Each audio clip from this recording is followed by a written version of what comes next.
all of you to the SAIC South Asian Investment Conference 2015. South Asia Investment Conference is something which we in Colombo Stock Exchange got involved from the beginning, and it is ironically Colombo Stock Exchange is 30 years old, and it is to have this conference is honor indeed. As we began to showcase numerous facets of our exchanges under SAFE and the comparative advantages of market, international investors who have been viewing this market as a risky and cautiously, but now they have changed their mind. All the international investors would like to come to this part of the world, and merely because of high growth and the possibility of diversification. So I think we have a great future to take SAF to a different level. This conference, which is aimed at exploring the true investment potential of our region, is a relevant forum to highlight the combined strength of South Asia market. The conference would look at development of new products and towards bringing diversity to investment choices to international investors.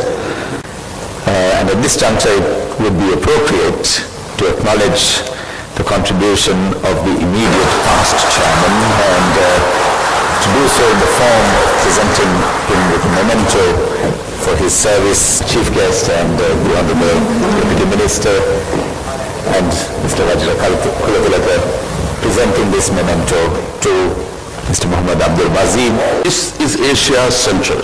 South Asia has emerged as the second fastest growing region in the world, with the predicted growth rates of 6 to 8% to be continued until 2025. Confidence of the investors will rest not only on growth rate but also based on market integrity, good governance and transparency, coupled with political stability and political will to embrace foreign investments with the right spirit. All such ingredients are secure in abundance with political regime in power, and I, as the Finance Minister on behalf of the government, will guarantee my personal commitment to uphold the highest standards in this regard. So when I was thinking about this seminar, I saw that your aim is to accelerate economic integration in South Asia by building strong capital market linkages. And it says the objective is to promote South Asia as an important asset class and an investment destination. So that's why I thought of it in the way I explained. Because if you look at the Bombay Stock Exchange, I'm sure whose representatives are here, it is enormous. I just looked at it. It is the 10th largest exchange in the world, $1.7 trillion of market cap.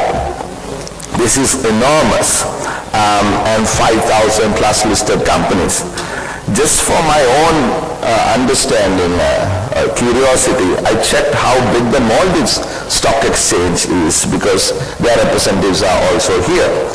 It has 6 companies listed on its board, and the market cap is $170 million. So you have a country of which BSE is only one exchange outside of the MSC and the others, is 1.7 trillion. So the range is from $1.7 trillion of market cap to less than $70 million of market cap. And Sri Lanka fits there somewhere with about just under $25 billion in market cap and less than 300 companies listed. So if you look at how we are going to compete, regulators in the region should strive towards various bilateral and multilateral efforts that are structured not only to promote the fundamental objectives of security regulation, that is protecting investors, promoting fair, efficient and transparent markets and reduction of systemic risk, but also focus on facilitating enforcement of securities laws across borders,